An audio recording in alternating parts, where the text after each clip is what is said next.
Përshëndetje Jeta Oshe, përshëndetje që shqiptarëve ku do që ndodhen. Unë dua të shpreh një shqetësimin tim e denoncimin tim për mesht jush. Në vitin 2016 babi im ka ndëruar jetë, zoti Halil Qiraku, dhe unë me mamin tim në vitin 2017 bashkë me motën time kemi ikur drejt Gjermanisë për kurim të mamit tim sepse ka bërë një operacion të vështirë ke koka. Në sajt të këtyre gjërave familja Xhajës tim të ndier, zonja Hajri Qiraku, nuse Xhajës tim dhe fëmijët e tij Hëna Qiraku dhe Sajmir Qiraku më kanë shfrytëzuar zyre pronën.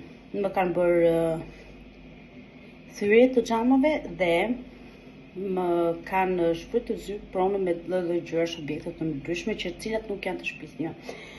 Para 2 ditëve shkova në Shqipëri, tek shtëpia ime, dhe ku shkoj atje gjej bravën e ndëruar. Dua të theksoj në një gjë që para shumë vitesh parë se të bëshin shtëpi në 4 gjaxha e im, babi im ju ka dhënë një saj lekësh, 3 milion lekë. Okej, në rregull, çdo gjë është në. I ka dhënë babi dhe kanë thënë që nuk duan pjesë në shtëpinë time. A mund ta di pse kërcënojmë akoma nga kjo familje dhe më kanë thënë që do shkoj gjakun deri në gjunjë?